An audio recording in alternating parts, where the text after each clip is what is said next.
Assalamualaikum everybody, good morning, welcome to Jio Pakistan with Huma and Abdullah here. Abdullah बहुत दुखी है because Abdullah ने वो जो बकरे लिए थे ना, आपको पता है हर चीज़ आजकल कनेक्टेड टू द बकराज एंड ईद है, तो उनमें से एक बकरा हो गया बीमार। अच्छा, वैसे तो मैंने अभी ये शेयर नहीं किया था, खैर मैंने बकरे ले लिए थे ऐसे ही चलते फिरते। वो गुर भी मैं आपको बता दूं कि यूजुअली लोग मंडी जाते हैं तो मंडी में certainly cost of living, cost of keeping the animals लोगों की, व्यापारियों की ज़्यादा होती है, तो वो ज़्यादा महंगा जानवर बेचते हैं। If you see animals like people roaming around with animals around streets in your area, जो लोग व्यापारी सड़कों पे लेके 2 जानवर 4 जानवर घूम रहे होते हैं ना, आप उनसे सौदा बनाने की कोशिश करें। बट वो बड़ी रिजर्वेशन होती है, हाउ डू यू नो वो जानवर ठीक है? मतलब कैसे तो आपको एक चलते फिरते जानवर उठा लें? मंडी में आपको यकीन है कि वो जानवर मंडी में कैंप्स लगे होते हैं, there are vets there, they have checked the animals, you can get them checked also. आप ले जाएं, दिखा दें उसको। मेरा नहीं ख्याल अब गली में 4 बकरे लेके बंदा फिर रहा हो तो आपको क्या पता कि वो बकरे कैसे हैं? मैं हमेशा ये करता हूँ, 2-3 दफा से ये कर रहा हूँ और बेहतरीन सौदा होता है, और अल्हम्दुलिल्लाह इस दफा भी बेहतरीन सौदा हुआ था। लेकिन मौसम कहिए या क्या कहिए, एक बकरा हो गया बीमार। अब पहले तो आप ये सोच रहे होंगे कि पता कैसे लगा, क्योंकि उस एक बकरे ने खाना पीना छोड़ दिया। अच्छा, ठीक है, लेकिन मैंने अब एक तो सब मिलके मेरे बकरे की सेहतयाबी के लिए दुआ करें, दूसरा ये कि मैंने फिर उसको बगैर किसी डिले के फौरन अस्पताल पहुंचाकर डॉक्टर को दिखाया। वो भी एक बहुत इंटरेस्टिंग वो एक प्रोसेस इसलिए था क्योंकि यूजुअली मेरे घर कोई पेट्स वगैरह नहीं है, तो मुझे नहीं पता कि वेट क्लिनिक्स कहाँ होते हैं। So you know I had to take help from Google and a few friends के भाई कहाँ हैं करीब तरीन। खैर मैंने एक पेट अस्पताल क्लिनिक टाइप देख लिया, वहाँ पे जाके बकरे का टेम्परेचर चेक हुआ तो उसको तो 107 बुखार।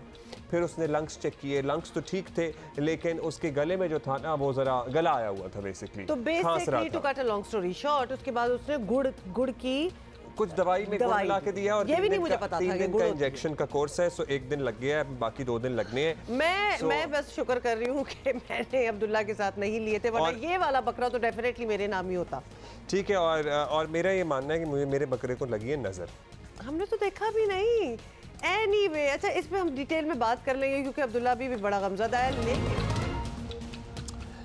I am so proud of these girls. We are indeed. और शरोज काशिफ ने भी by the way नागा पर्वत की खबर आ रही है कि उन्होंने वो सर कर ली है। अच्छा, ये बिल्कुल ताज़ा तरीन खबर है, बल्कि इसको जरा डिटेल में बताएं ना, क्योंकि शरोज काशिफ जो हैं वो हमारे शो का हिस्सा भी हैं, आते रहते हैं और अपनी ग्रीवेंसेस भी बता देते हैं, लेकिन कमाल भी करते रहते हैं। तो उन्होंने नागा पर्वत जो है वो चोटी सर कर ली है, और बहुत बड़ी अचीवमेंट इसलिए भी है क्योंकि 1-2 हफ्ते पहले हम उनसे बात भी कर रहे थे when he was actually going for this mission। देखिए, इसलिए भी ये अचीवमेंट है क्योंकि ये वर्ल्ड रिकॉर्ड अब इन्होंने कायम कर दिया है। शहरोज काशिफ ने 8126 मीटर बुलंद चोटी नागा पर्वत सर कर ली है, और नागा पर्वत चोटी सर करने वाले दुनिया के कम उम्र तरीन को पहमा बन गए हैं। 20 साल इनकी उम्र है। शहरोज को हम लिटरली एज अ स्टार लेते हैं, ही इज अ स्टार, जो माशाल्लाह क्या क्या अचीव कर चुके हैं इतनी छोटी सी उम्र। क्योंकि वो तो टीनेज की ही उम्र से वो तो चोटियां सर करते आ रहे हैं। और उनसे जब हमने डिटेल में एक दफ़ा बात की थी तो उन्होंने कहा था कि मैं लिटरली 13 इयर्स ओल्ड था जब मैंने ये डिसाइड कर लिया था कि ये मैंने करना है। So, 8000 मीटर से बुलंद चोटियों की तादाद जो इन्होंने सर कर ली है वो अब 8वीं है। ये तो आप अंदाजा लगा लीजिए कि माशाल्लाह किस रफ्तार से आगे बढ़ रहे हैं और मतलब किस तरह ये रिकॉर्ड अपने नाम कर रहे हैं। 20 साल की उम्र में आप ऑलरेडी एक वेटरन हो जाएं, एक प्रो हो जाएं, तो क्या ही बात है, क्या अश्योरिटी उनको अपने इस हुनर पे है कि I can do it, and he is only 20 years old. So माशाल्लाह हैट्स ऑफ। अल्लाह मियां आपको सलामत रखे, आपकी हिफाजत करे और आप इसी तरह पाकिस्तान का नाम दुनिया में रोशन करते रहें। मतलब वो जो किसी एक पर्टिकुलर फील्ड में इंग्रेडिएंट्स होते हैं ना, जिससे इंसान को पता लग जाता है कि हाँ ये जो है ना एक लेजेंडरी स्टेटस हासिल करेगा या लड़का या लड़की।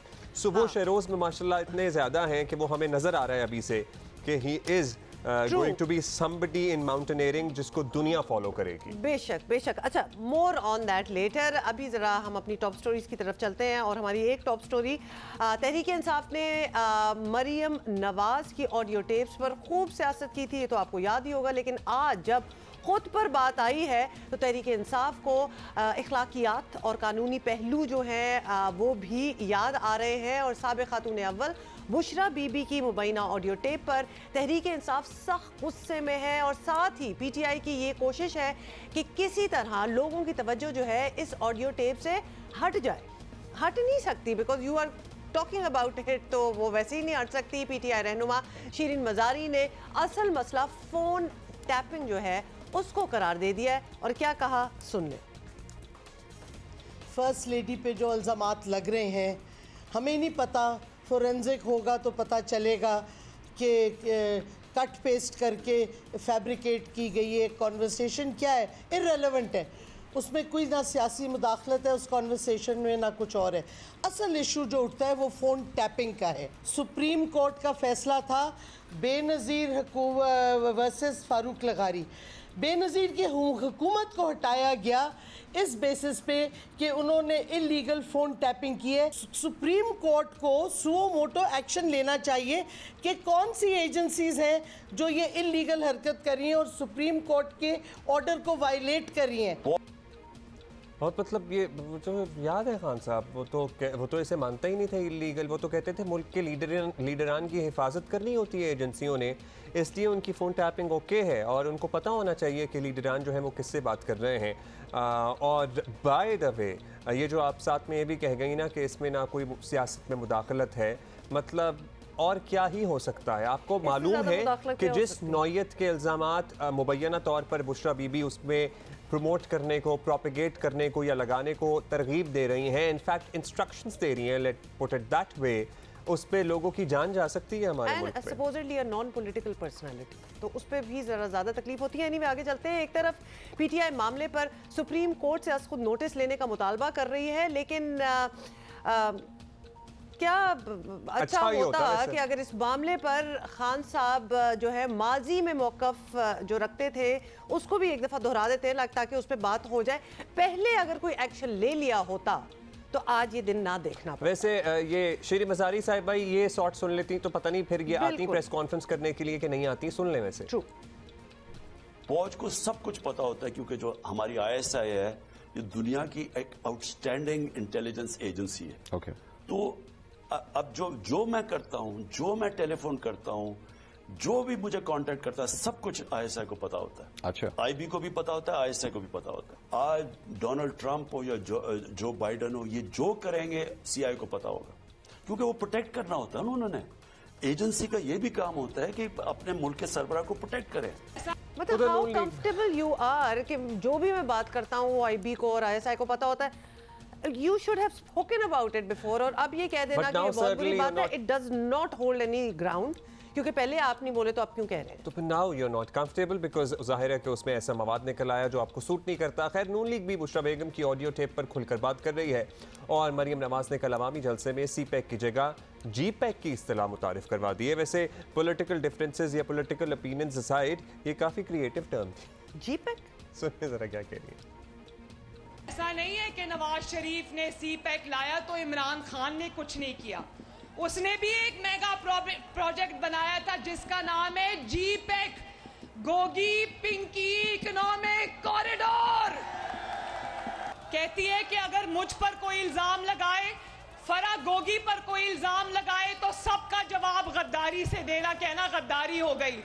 शुक्र है ये नहीं कह दिया पिंकी पीरनी ने कि मुझे ख्वाब में बशारत हुई है कि गद्दारी पे ट्रेंड चलाना है। भाई ऐसी बातें होती हैं तो फिर आगे और ऐसी बातें बनती हैं। शुरू में कोई you need to nip it in the bud ताकि किसी के साथ इस किस्म की हरकत ना हो। अच्छा वैसे पता है क्या, मुझे लगता है कि सबसे ज़्यादा सदमा आप देख रहे हैं पाकिस्तान तहरीक इंसाफ की हुकूमत जाने का, सबसे ज़्यादा सदमा ब्रंट जो लिया है ना, जो दिल पर ठेस लगी है, वो शीरीन मज़ारी साहिबा की लगी है। उनकी बातों से बिल्कुल ये लगता है मीर साहब She has almost lost it। मतलब ये कल की प्रेस कॉन्फ्रेंस नहीं, आप उनके ट्वीट्स उठा के देख लें, मतलब ऐसा लग रहा है कि वो बौखलाई हुई हैं। वैसे आई एम सॉरी, वैसे मुकाबला है, शहबाज गिल भी साथ साथ ही हैं। मतलब आपने शहबाज गिल कैसे भूल गए आप? वो भी फ्रस्ट्रेशन में बहुत कुछ बोलते हैं, लेकिन ये तो इन पे तो लिटरली तरस भी आता है कभी कभी। अच्छा जी, सीनियर सहाफ़ी हामिद मीर साहब हमारा इंतजार कर रहे हैं और आप अपनी गप्पों में हैं। मीर साहब गुड मॉर्निंग। मीर साहब पहले तो इस मुबैना टेप की बात कर लेते हैं कि जिसमें मुबैना तौर पर हिदायत दी जा रही है कि करप्शन के मामले पर भी बात की जाए तो जवाब में गद्दार करार दिया जाए, और बड़ी इस किस्म की स्टेटमेंट्स है, काफ़ी हैरान कुन है। यानी गद्दार करार देने की भी बाकायदा प्लानिंग से मुहिम होती है, इससे क्लियर कट नजर आ रहा है। तो किसी को गद्दार कह देना क्यों इतना आसान बना दिया गया और इससे क्या फ़ायदा हासिल होता है? किस तरह कोई ऐसे कर सकता है? देखें, ये कहानी जो है ना, ये बहुत साल पहले शुरू होती है। 23 मार्च की करारदाद पेश करने वाले फजलुल हक साहब को, जो शेर बंगाल के नाम से मशहूर थे, 1956 में उनको गद्दार करार दे दिया गया। और उसके बाद ये हुआ कि 1958 में जब पाकिस्तान में पहला मार्शल लॉ लगा, तो जनरल अयूब खान ने इक़्तिदार संभालने के बाद मुत्तहिदा बंगाल के एक और इलेक्टेड प्राइम मिनिस्टर थे, हुसैन शहीद सोहरवर्दी, जो बाद में पाकिस्तान के वज़ीर आज़म बने थे, उन पर गद्दारी का मुकदमा कायम कर दिया। तो तहरीक पाकिस्तान के दो बुज़ुर्ग रहनुमा फजलुल हक साहब शेर बंगाल और हुसैन शहीद सोहरवर्दी साहब, जिन्होंने 1946 की करारदाद दिल्ली पेश की थी, जिसके तहत बंगाल को भी पाकिस्तान स्कीम का हिस्सा बनाया गया, इन दोनों बुज़ुर्ग रहनुमाओं को हमने 1947 के बाद गद्दार करार दिया और सोहरवर्दी साहब पे बाकायदा गद्दारी का मुकदमा कायम किया 124A का। अब बात यहीं पे ख़त्म नहीं हो गई।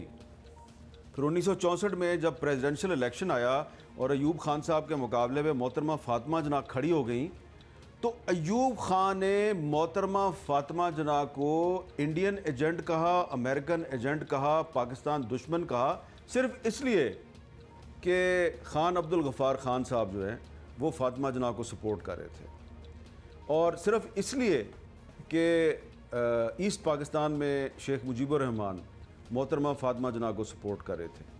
तो पाकिस्तान बनने के फ़ौरन बाद हमारे कुछ जो ताकतवर लोग थे, उन्होंने अपने सियासी मुफादात के तहफ़्फ़ुज़ के लिए जो मुखालफीन हैं उनको गद्दार करार देना शुरू किया, और इसका उनको बड़ा फ़ायदा होता था। साहब, फिर तो लग रहा है कि हमें आगे कोई बात ही नहीं करनी चाहिए, क्योंकि ये तो हमारा लिटरली ट्रेडिशन है और पीछे से चला आ रहा है। तो फिर तो ये सियासी मफादात के लिए इस तरह के सर्टिफिकेट हम पहले भी बांटते रहे हैं, और अफसोस की बात यह है कि 2022 में भी ये रिवायत कायम है।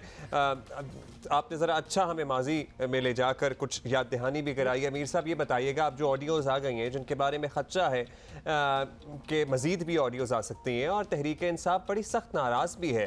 खैर, इमरान खान साहब, साकिब निसार, जावेद इकबाल वगैरह से लेकर जितनी भी ऑडियोज़ आई हैं उसमें ना इतना संजीदा कभी हुए, ना कभी उनका बतंगड़ बनाया गया। लेकिन इस मरतबा जो ऑडियोज़ आ रही हैं वो कहते हैं इस पर एक्शन करें, इस पे तो शीरी मज़ारी साहिबा कहती हैं कि इस पे तो सुमोटो नोटिस लिया जाए। तो ये इनका रिएक्शन जो अब आ रहा है, जो इससे पहले किसी लीक पर नहीं आया, ये जायज़ है? देखें, मेरा ये ख्याल है कि माजी में कुछ ऑडियो टेप्स और वीडियो टेप्स जो आई उस पर एक्शन हुआ। मिसाल के तौर पे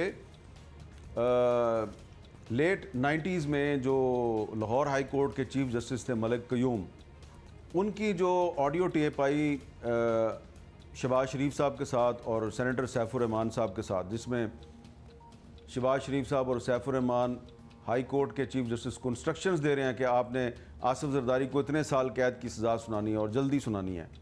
तो उस पर कार्रवाई हुई थी और वो एक बहुत बड़ा इशू बना था और सुप्रीम कोर्ट की बहुत सी हेयरिंग्स में उसका जिक्र आता रहा है।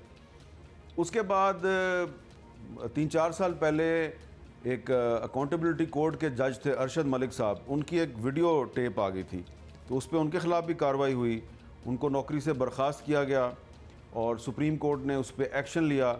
और सुप्रीम कोर्ट का एक फ़ैसला मौजूद है अरशद मलिक केस में, और वो आज भी बड़ा रेलेवेंट है। और वो फ़ैसला जो है वो जस्टिस आसिफ सईद खोसा साहब ने लिखा था, और उस फैसले में उन्होंने बताया था कि जो ऑडियो टेप है या वीडियो टेप है उसको एडमिसिबल यानी कि कोर्ट में काबिल कबूल बनाने के लिए क्या क्या शराइत होनी चाहिए। तो उस तारीख़ी फ़ैसले में 21 शराइत लिखी गई हैं, और उसमें अहम तरीन शराइत ये है, अहम तरीन शर्त यह है कि जिसने टेलीफोन कॉल या वीडियो कॉल को टेप किया है उसे कोर्ट में आके बताना होगा कि ये मैंने टेप किया है और क्यों टेप किया है, और उस आदमी की ये जिम्मेदारी होनी चाहिए। जिस इदारे की तरफ से वो ये टेप कर रहा था तो ये उसको बाकायदा साबित करना होगा कि वाकई उसकी ज़िम्मेदारी थी इस ऑडियो या वीडियो को टेप करना। पहली बात तो ये है। दूसरी बात यह है कि सुप्रीम कोर्ट के फ़ैसले के मुताबिक किसी भी ऑडियो या वीडियो जो है टेप को कोर्ट में काबिल कबूल बनाने के लिए, एडमिसिबल बनाने के लिए उसका फोरेंसिक टेस्ट भी ज़रूरी है।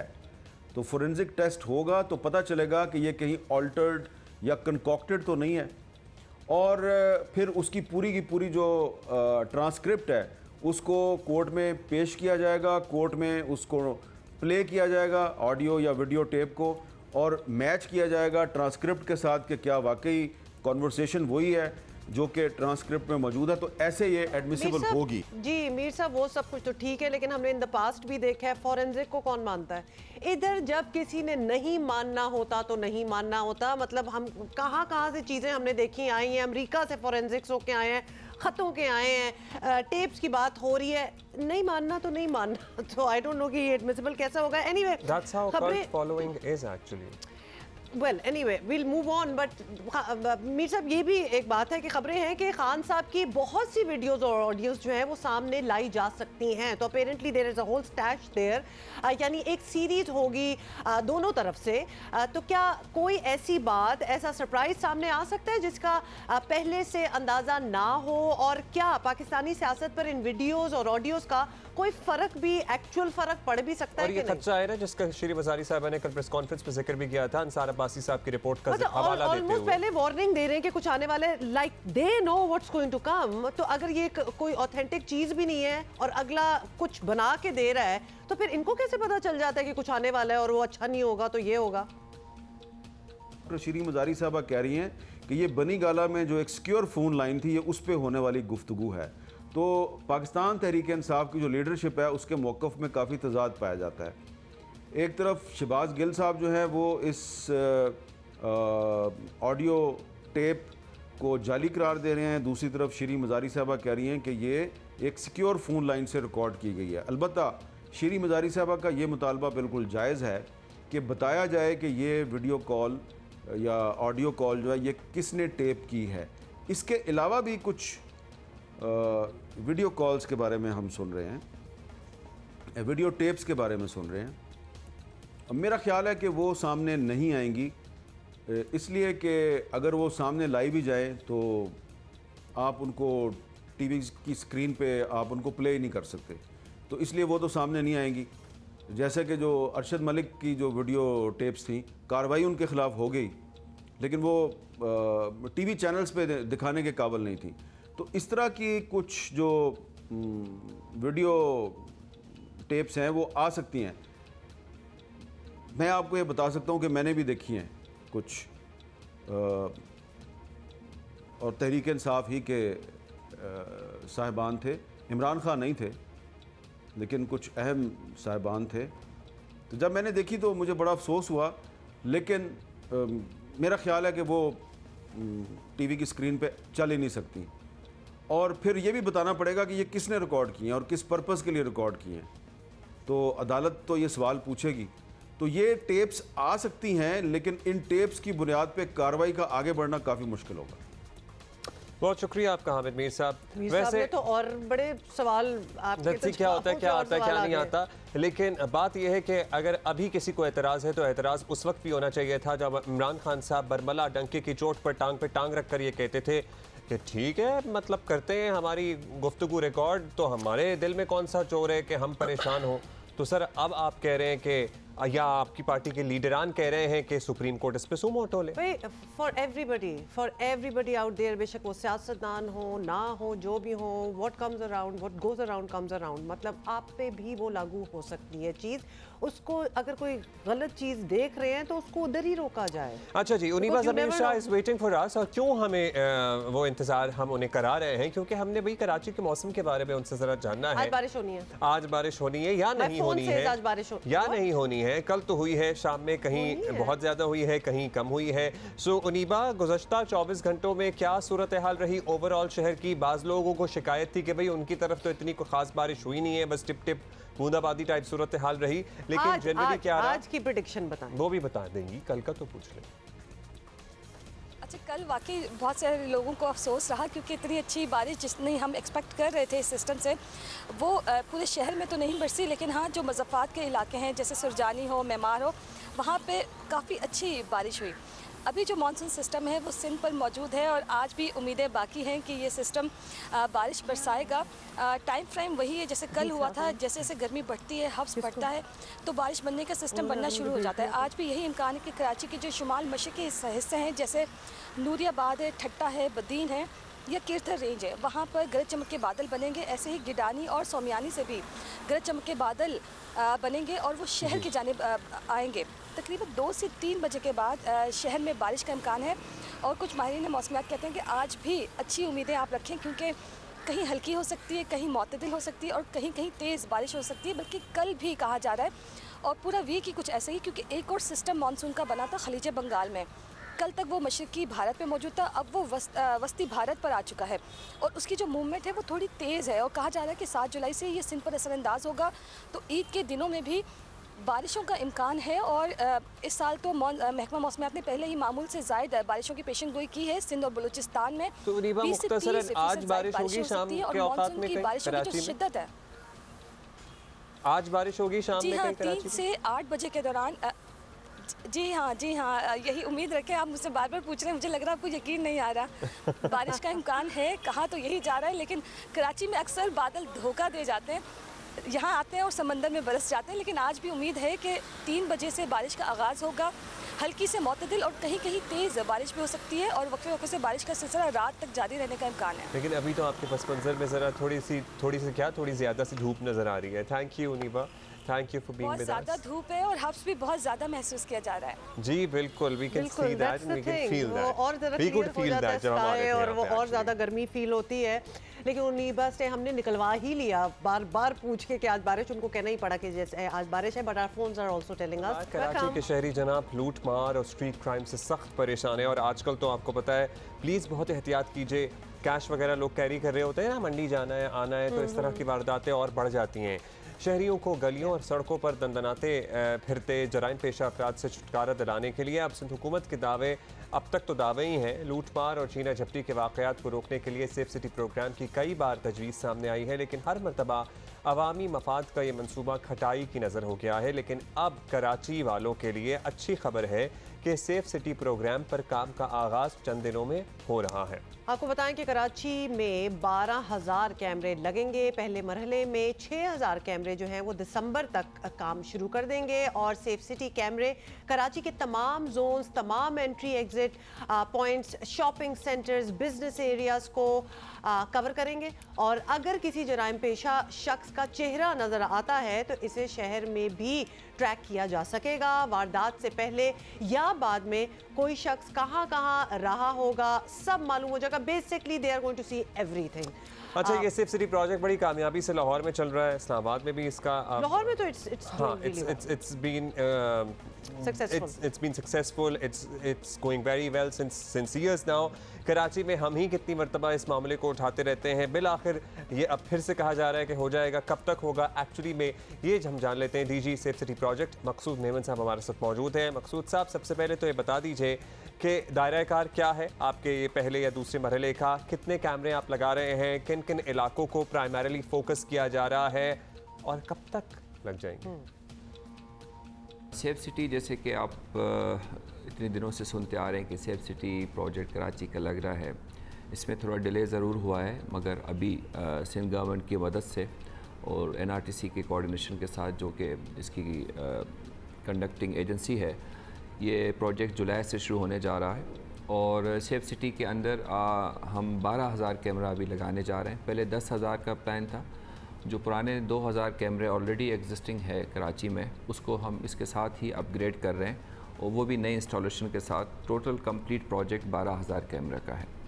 इसके अलावा जो सेफ सिटी की हम बात करते हैं तो इसको हम ये भी कह सकते हैं, it will be safe and smart city project, जिसके अंदर हमारी जो इनोवेटिव टेक्नोलॉजी है फॉर सर्विलेंस एंड मॉनिटरिंग, वो हम इसको यूज़ करेंगे और इस स्मार्ट सिटी प्रोजेक्ट को आर्टिफिशियल इंटेलिजेंस बेस्ड कैमरा के साथ हम इंस्टॉल करेंगे, ताकि जो भी हम उसके अंदर क्राइम के हवाले से या मॉनिटरिंग के हवाले से जो लेटेस्ट टेक्नोलॉजी है उसको यूटिलाइज़ कर सकें और शहर के जो सूरत हाल है उसको क्राइम फ्री कर सकें और जो शहरी हैं उनको हम तहफ़्फ़ुज़ फ़राहम कर सकें बेहतर तरीके से।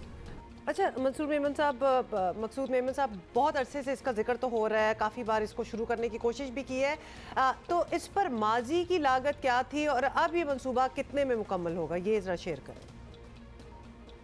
जी अभी 2022 में एज़ ऑफ टुडे इसकी लागत 22 बिलियन रुपीज़ है, जो कि डॉलर्स में 105 मिलियन डॉलर्स है। जब ये प्रोजेक्ट मुझे मिला था जनवरी में as a DG safe city authority, तो उस वक्त इसकी जो प्रोजेक्टेड कॉस्ट थी that was 210 million US dollars, जो आज के डॉलर रेट के हिसाब से 44 बिलियन रुपीस बनते। तो हमने इसको पूरे प्रोजेक्ट को री स्टडी किया, इसको री एवेल्यूएट किया और अपनी टेक्निकल टीम के साथ मिलके हमने इसको इस तरीके से बनाया कि लेटेस्ट टेक्नोलॉजी को हम अडॉप्ट कर रहे हैं और स्टैंडर्ड्स को कंप्रोमाइज़ ना करते हुए हम इसको मार्केट की जो जस्टिफाइड प्राइसेस हैं उस पर हम लेके आएँ और अब इसकी कॉस्ट जो है अराउंड 22 बिलियन रुपीज़ है। और इस प्रोजेक्ट की जो तकमील है वो पहले 3 साल में होना था, अब इसको हम 2 साल के अंदर पूरा करने की कोशिश करेंगे।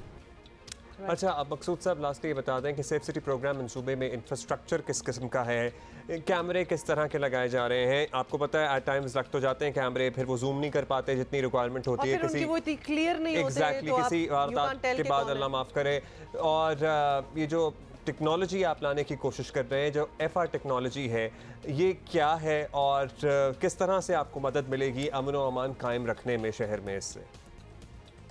जब हम सेफ सिटी या स्मार्ट सिटी की बात करते हैं तो इसके अंदर जो कैमरा होता है उसके जो फिज़िकल है कैमरा जो उसकी वीडियो रिकॉर्ड करता है, वो खाली वीडियो नहीं रिकॉर्ड करनी होती, उसके पीछे आर्टिफिशियल इंटेलिजेंस बेस्ड सॉफ्टवेयर होता है जो इस चीज़ को आगे डेटा से उसको कंपेयर करता है। आपका जो फेशियल रिकग्निशन है या जो गाड़ियों की नंबर प्लेट्स हैं वो तमाम इसके अंदर रिकॉर्ड हो रही होती हैं और अगर क्राइम पे कहीं पे कोई इन्वॉल्व पाया जाता है तो उसी सॉफ्टवेयर की मदद से या जो बिग डाटा हम अभी जो नई टर्मिनोलॉजी है IT की, बिग डाटा वो होता है कि आपकी जितनी भी इंफॉर्मेशन एक जगह पे सेव हो रही होती है और सॉफ्टवेयर्स की मदद से और आर्टिफिशियल इंटेलिजेंस की मदद से आप उसमें से अपनी रिक्वायर्ड इंफॉर्मेशन निकाल सकते हैं। तो उस चीज़ को हम यूटिलाइज़ कर रहे हैं। हर एक कैमरा हमारा जो है वो आर्टिफिशियल इंटेलिजेंस बेस्ड है और उसमें फेशियल रिकग्निशन है या फिर वो ANPR है, ऑटोमेटेड नंबर रिकग्निशन प्लेट की टेक्नोलॉजी वो यूज़ करेंगे। मेमन साहब, अब ऑब्वियसली बड़ी अच्छी खबरें हैं, शहरी जो हैं बेताब हैं। सेफ सिटी प्रोग्राम कब शुरू हो रहा है ये बता दें और इसका पहला मरहला कब मुकम्मल होगा, दूसरा कब ये भी बता ही दें, थोड़ा सा टाइमलाइन दे दें। एज ऑफ टुडे जब नया साल शुरू हो गया है फाइनेंशियल ईयर जुलाई से, तो सिंध गवर्नमेंट बहुत ज़्यादा सपोर्ट करी है सेफ सिटी को जल्द से जल्द मुकम्मल करने में। तो उन्होंने फाइनेंसिस की अरेंजमेंट कर ली है और हमने तमाम डॉक्यूमेंट्स जमा करा दिए। जुलाई के महीने में फाइनेंसिस रिलीज़ हो जाएंगी और हमारे ऑर्डर प्लेस हो जाएंगे। जो हमारा पहला डेमोस्ट्रेशन का कैमरा है, जो पोल है, वो हमने ऑलरेडी प्रोसेस में है। विद इन अ वीक वो रेडी हो जाएगा और हम आवाम के साथ शेयर कर सकेंगे कि आइंदा सालों में वो किस टेक्नोलॉजी को देख पाएंगे in the form of safe city. ज़बरदस्त, बहुत बहुत शुक्रिया। और मकसूद मेमन साहब हमें बता रहे थे about the safe city project. तो टाइमलाइन हमारे पास अभी भी कोई नहीं आ सकी, मतलब जल्दी हो जाएगा, एक हफ्ते में उन्होंने कहा कि वो प्लानिंग इनकी काफी पोल जो है वो रेडी हो जाएगा। पहला डेमोन्स्ट्रेशन जो है वो पोल का कि किस तरह से सेफ सिटी कैमरे लगेंगे, प्लानिंग भी है। So we are hoping that this will be done. हम प्लानिंग पे ना जाइएगा, प्लानिंग तो सालों से है। मैं एक पॉजिटिव सोच के साथ चल रही हूँ। Why should I already doubt? पे वो बड़ी अच्छी तरह उन्होंने एक्सप्लेन किया कि हो जाएगा, तो नहीं होगा तो हम कहेंगे, अभी तो कह रहे हैं कि होगा। आपको पता है खैबर पख्तूनख्वा में कुछ लोग चाह रहे हैं कि वो कुछ गड़बड़ करें और फिर पुलिस आए और पुलिस को हेड करे शाहीन शाह अफरीदी, क्योंकि ऐसा हो भी सकता है बिकॉज ऑनररी उनको एक ओहदा मिला है, गुडविल एम्बेसडर बन गए में गुडविल एम्बेसडर बने। In fact we were pleasantly surprised कल जब उनकी तस्वीर आई। जी तस्वीर शेयर करें, जल्दी से दिखाएं। तो उनको वो यूनिफॉर्म जो पुलिस की थी ना, I thought it really suited, बड़ी जच रही थी और वो कोई थोड़ा सा कोई हीरो लग रहे थे। पहले मुझे लगा कि कोई कैरेक्टर है, कुछ प्ले कर रहे हैं किसी फिल्म में या किसी एड में, but this is an honorary post that he has gotten. Very good. और खैर सगाली सफ़ीर का इन्हें ओहदा दिया गया है और तकरीब से खिताब में इन्होंने पुलिस का सर्टनली शुक्रिया अदा किया। ये देखें ना, बाकायदा सेरेमनी हुई है इनकी। So nice. How nice is that? अच्छा, उसके बाद आपको पता है सलूट करते हुए भी इनकी एक तस्वीर सलूट करते हुए वाली तो मैंने देखी थी, when he was बड़े standing, वो ग्रेसफुल सलूट हो लग रहा रहे था। हैं। तो यूनिफॉर्म एज इट इज जो होती है ना, एक इंसान की शख्सियत जो होती है छड़ी भी मिल यूनिफॉर्म में गई। निकल आती है, तो इनको जी, सूट और thank you for writing in to us, और पर्टिकुलरली आप मेरी बकरे की सेहत के बारे में जितने फिक्रमंद 5 लोग साउंड अच्छा, किए हैं। और कुछ लोगों का ये कहना है कि बकरे को नजर लग गई है, एक्चुअली माशाल्लाह और इतना फिर किसी खूबसूरत ने है वो उसका कि तोड़ उसे भी लग भी दिया सकती है नजर। उसका तोड़ भी दिया है कि वो किस तोड़ वोड़ तो नहीं, बस आप अपने तरह। What do you mean now? You believe the half part of it कि नजर लगी है, but you don't believe the white other? वाले के साथ ये हुआ है। मुझे ये बात नहीं भाई, समझ आई ना, तोड़ या क्या? तो आप पूरा बिलीव करें। नहीं, नजर लग गई है, उसको आप दम करके आपको दुआ पढ़ के फूक दें, उसको कुछ टोटके नहीं, आप उसके इर्द गिर्द को गले में रस्सियां ना डालें, हाँ, मतलब गले ये में नहीं हो रस्सी रहा क्या ही है, है। ठीक है, ये नहीं हो रहा। मुझे तो नजर वाली बात नहीं। सो ईद कुर्बा में अब सिर्फ 5 रोज रह गए हैं, और इस साल वैसे बहुत से लोग कह रहे हैं कि पहले जैसा माहौल नहीं है। मवेशी मंडियों में जरा रवायती रौनक उतनी नहीं नजर आ रही है, क्योंकि आप देखिए कि कितनी महंगाई है, और पिछले बरस के लग रहा है मुकाबले कि में देखिए हालांकि इतनी खुशी खुशी ये हर साल ये मरहला होता है और उसके लिए जानवर भी खरीदा जाता है, लेकिन इस बार इतनी और प्रेशर्स हैं कि डर ही लग रहा है कि किस तरह जाएंगे और मंडी जाएंगे तो क्या भाव होगा और फिर लेना भी पड़ेगा, तो it's a bit of a tension. और अब तो बिल्कुल ही ईद। अच्छा जी, बन्नू चलते हैं। आपको पता है बड़े शहरों से सूरत हाल तो हम आपको बताते रहते हैं, लेकिन मंजूरुद्दीन हमें बन्नू से बताएंगे कि वहाँ क्या रिवायती गहमा गहमी है या नहीं है। जी, बन्नू में जहाँ एक तरफ मवेशी मंडी में ईद कुर्बान की महंगाई का सुना जा रहा है, तो दूसरी तरफ मवेशियों को खिलाने वाला चारा भी महंगा हो गया है, जिसमें जवार, भूसा, सीख, खल और चना शामिल है, जिस पर लोगों को कहना है कि जब कुर्बानी का जानवर खरीदा है तो उसकी खिदमत तो करनी है, चाहे जितनी महंगाई क्यों ना हो। जबकि दूसरी तरफ लोगों का कहना है कि हम तो ईद से 1-2 रोज़ पहले कुर्बानी का जानवर खरीदते हैं, जिसकी बड़ी वजह इसकी महंगी खुराक से बच जाते हैं, और घरों में जगह कम होने की वजह से पहले जानवर खरीद लें तो इसके लिए जगह का मसला होता है, इसलिए हम ईद से 1-2 रोज़ पहले ही जानवर खरीदते हैं। जी, बहुत अच्छा बकरा था जी, सीधा क्या सेहतमंद अच्छा बकरा लग रहा है, सेहतमंद था माशाल्लाह। अच्छा जी, आपको पता ही है कि जानवरों की खुराक जो है वो भी it has become relatively expensive as compared to last year, और लेकिन फिर भी जानवरों का आपको ख्याल तो रखना ही पड़ता है। ये एक एडेड खर्चा हो जाता है अगर आप जानवर पहले से लेके आए। एहसानुल्लाह शाकिर इंतजार कर रहे हैं लोअर दीर में, वहाँ की भी सुन लें। इस वक्त मैं तिमरगला शहर के हेडक्वार्टर से रिपोर्ट कर रहा हूँ, जहाँ पर इस वक्त एक मेले के अंदर मैं मौजूद हूँ, जहाँ पर इस वक्त देखा जा सकता है कि एक जानवरों की बड़ी मकदार जो है यहाँ पे मौजूद है। यहाँ पर व्यापारी से हमारी बात हुई और गाहक से भी हमारी बात हुई, तो उनका ये कहना था कि महंगाई की वजह से ज़्यादातर लोग जो है वो नाकाम और नामुराद जो है जानवरों की ख़रीदे बग़ैर वापस अपने घरों को लौटते हैं, और यहाँ पर महंगाई की सबसे बड़ी वजह जो है वो जानवरों के मौजूदा मंडी के वीरान होने के असबाब बताते हैं। अच्छा, लोअर दीर में मुझे बिल्कुल ही एक ट्रेडिशनली एक और चीज़, मतलब भैंसे भी ज़िबा करते हैं यहाँ पे लोग। वैसे भैंसे करते हैं लोग, वैसे करते हैं, I know that for a fact, गांव वगैरह में होता है, लेकिन लोअर दीर में भी गालिबन कुछ भैंसे मुझे नजर आ रही थी। पीपल। अच्छा जी, over to Manzoor Hussain now who is waiting for us in Shakargarh.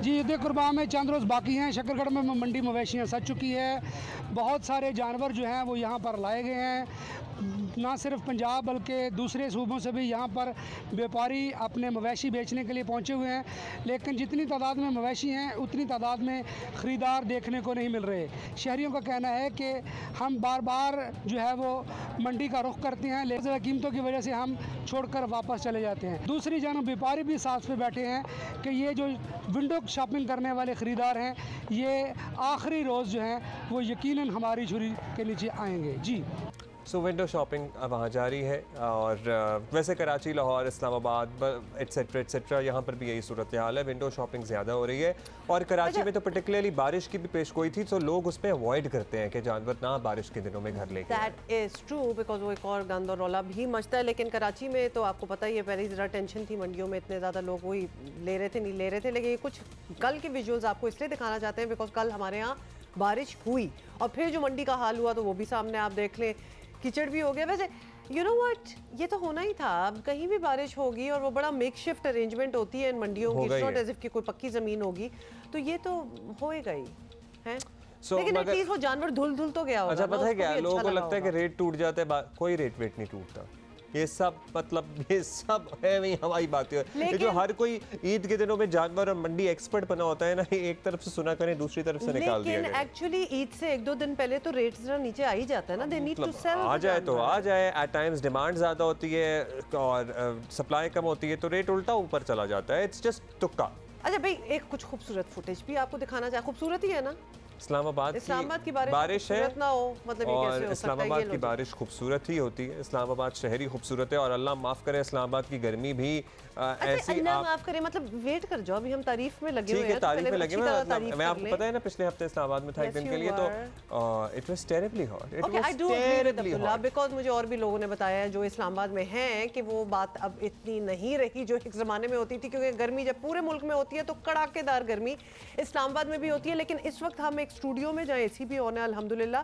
उसमें टीवी पे देख रहे हैं और मुझे अच्छा लग रहा है, तो आई डू लाइक इट। अच्छा जी, अवामी तवज्जो का मरकज़ दुआ ज़हरा केस ने एक और रुख ले लिया है और नई मेडिकल रिपोर्ट के मुताबिक दुआ ज़हरा जो है उनकी उम्र 17 साल नहीं बल्कि 15 साल से ज़्यादा और 16 साल से कम है, यानी वो अभी छोटी ही है और 16 की नहीं है। 16 की नहीं है। और इस टेस्ट के लिए दुआ ज़हरा की बत्तीसी यानी उसका जो जौ है और दांत है बेसिकली कलाई और कोनी के एक्सरे लिए गए थे। और दुआ के वालिद के वकील जिब्रान नासिर ने कहा कि शफाफ मेडिकल बोर्ड बनते ही दुआ की असली उम्र जो है वो सामने आ गई है। 16 साल की बच्ची का निकाह सिंध में करें या पंजाब में, दोनों जगह जुर्म है, तो ये कहना था। और इससे पहले भी आपको याद दिला दें कि अदालत के हुक्म पर दुआ ज़हरा का मेडिकल करवाया गया था, जिसमें लड़की की उम्र जो थी वो 16 से 17 साल बताई गई थी। और दुआ के वालिदैन ने मामला सुप्रीम कोर्ट में चैलेंज कर दिया था, बिकॉज ऑब्वियसली माँ बाप को तो पता है ना कि उसकी क्या उम्र है, तो उन्होंने चैलेंज तो करना ही था। मेडिकल रिपोर्ट सामने आने के बाद वालिदैन दुआ ज़हरा को घर लाने के लिए पुरुम्मीद है, लेकिन ये बात भी अपनी जगह है कि सिंध हाई कोर्ट दुआ ज़हरा को मर्जी की ज़िंदगी गुजारने की इजाज़त दे चुकी है। नज़र आ रहा है कि नई मेडिकल रिपोर्ट के बाद भी मामला जल्द सुलझता प्रॉब्ली मुश्किल होगा सुलझना। जिब्रान नासिर साहब जो इस केस को परसू कर रहे हैं, लॉयर हैं दुआ ज़हरा के वालिदैन के, बहुत शुक्रिया जिब्रान साहब। दुआ ज़हरा की नई मेडिकल रिपोर्ट को दुआ के वालिद और उनकी कानूनी टीम अपने मौक़िफ़ की सर्टनली फतह बता रही है। आप भी अब आप समझते हैं कि सिर्फ इस रिपोर्ट की बुनियाद पर केस का रुख बदल सकता है? उम्मीद है। देखिए जी, इस रिपोर्ट से पहले जो अहम दो डेवलपमेंट इस केस में थी वो ये थी कि हाई कोर्ट ने व्यू फॉर्म किया था, एक प्रायर मेडिकल रिपोर्ट आई थी उसकी सूरत में और बच्ची की स्टेटमेंट पे कि ये अगवा का केस नज़र नहीं आ रहा और बच्ची आज़ाद है, जहाँ जाना चाहे जा सकती है। उस एज सर्टिफिकेट में बच्ची की उम्र 17 के करीब बताई गई थी और बच्ची का बयान था कि मैं 18 हूँ, तो टेक्निकली वो सर्टिफिकेट मेडिकल जो है बच्ची के बयान की तायद कर रहा था। दूसरी आम पेशरफ्त ये थी कि उसी मेडिकल एविडेंस और स्टेटमेंट की बेस के ऊपर पुलिस ने C क्लास में चालान जमा कराया था और मौका इख्तियार किया था कि जी अगवाकारी का कोई केस नहीं बनता, ये केस जो है गलतफहमी या झूठ पे मबनी है।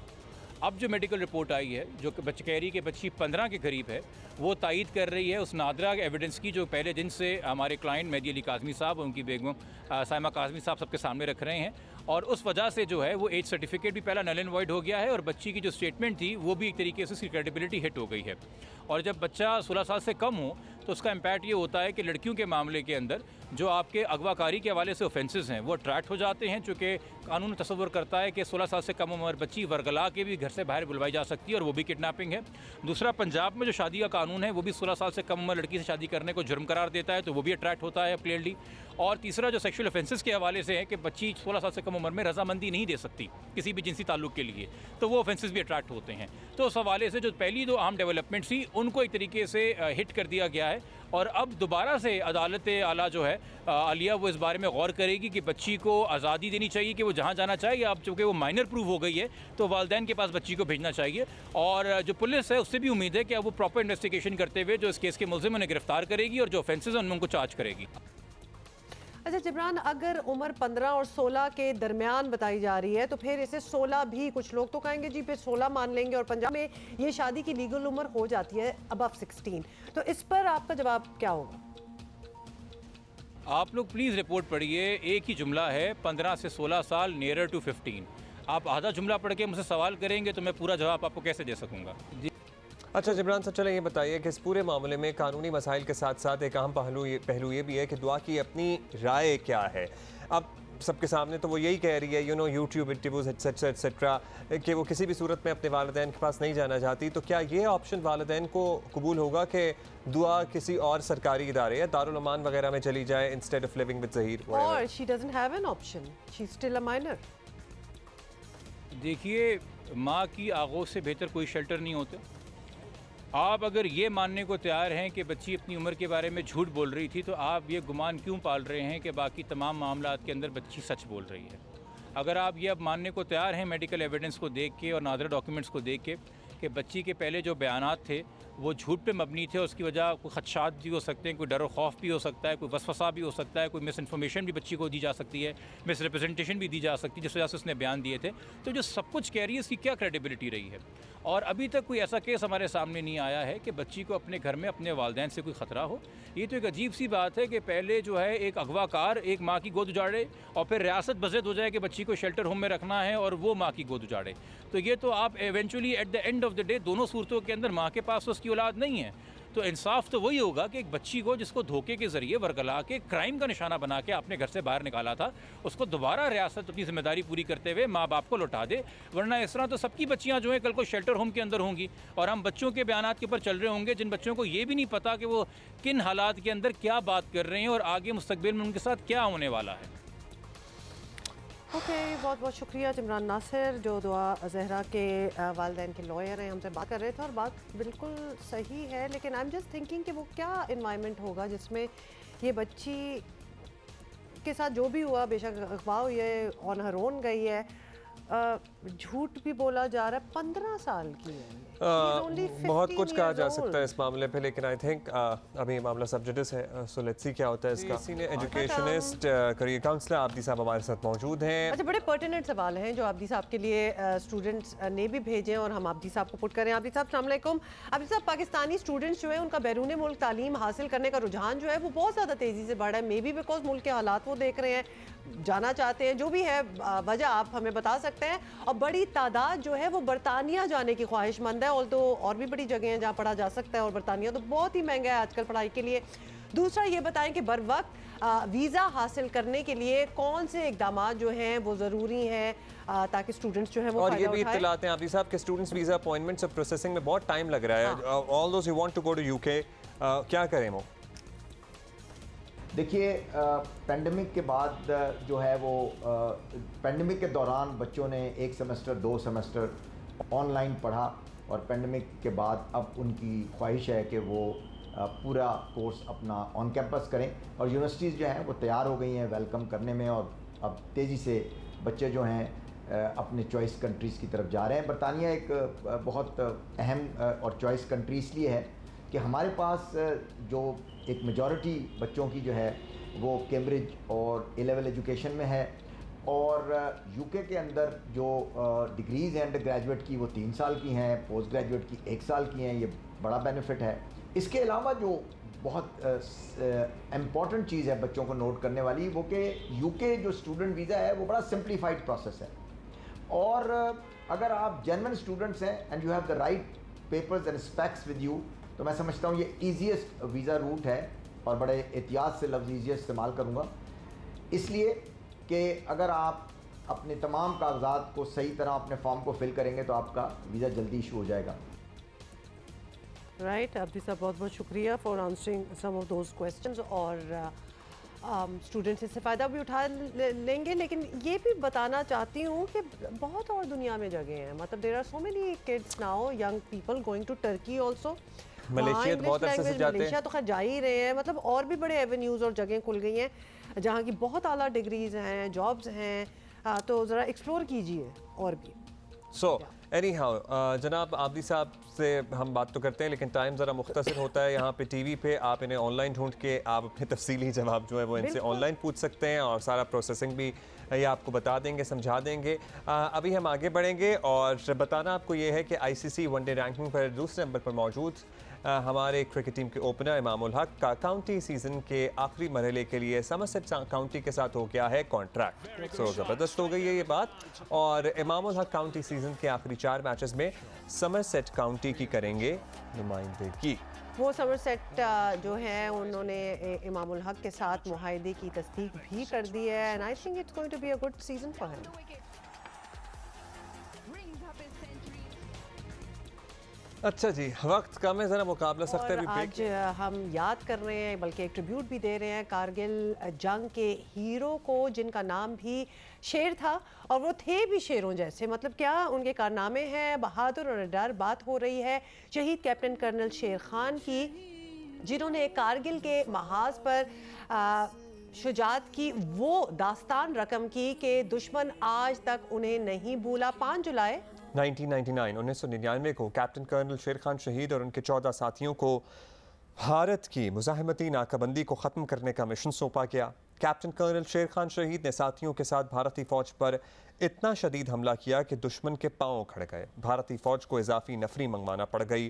कैप्टन कर्नल शेर खान शहीद आखिरी दम तक लड़ते रहे, हत्ता के जामे शहादत के वक्त भी उनकी उंगली बंदूक के ट्रिगर पर ही रही। इसी पे बात करेंगे, उनकी यादें कुछ ताज़ा करेंगे, उनके कारनामों का जिक्र करेंगे। ब्रिगेडियर रिटायर्ड खालिद नज़ीर साहब हमारे साथ मौजूद हैं, जो उनके साथी भी थे, कमांडिंग ऑफिसर भी थे। सो ब्रिगेडियर साहब, बहुत शुक्रिया। आज हम कैप्टन कर्नल शेर खान शहीद को याद कर रहे हैं, ट्रिब्यूट दे रहे हैं। आप कुछ शेयर कीजिए, कहाँ से, वैसे हमें समझ नहीं आता बात शुरू करते हुए कि हम कहाँ से आपसे तस्करा करें, कि आप कहाँ से अपने सफ़र का या अपनी गुफ्तगू का आगाज़ करेंगे। अप टू यू सर, आप प्लीज़ बताइए कौन कौन सी ऐसी चीज़ें हैं जो काबिल ज़िक्र हैं, जो आप हमसे शेयर करना चाहते हैं। किसी वक्त तो सच बेनकाब हो, उसकी वजह ये है कि पाकिस्तान की तारीख में एक वाहिद ऑपरेशन था जो कि बारनलाई का नहायत कामयाब रहा, जिसकी वजह से पाकिस्तान आर्मी की तारीख में पहली मरतबा किसी यूनिट को 2 निशाने हैदर दिए गए। दूसरे निशाने हैदर भी मेरा है, इंशाल्लाह 7 तारीख को उनका भी है। अगर आपको चाहिए होगा फीडबैक में दोबारा आऊंगा।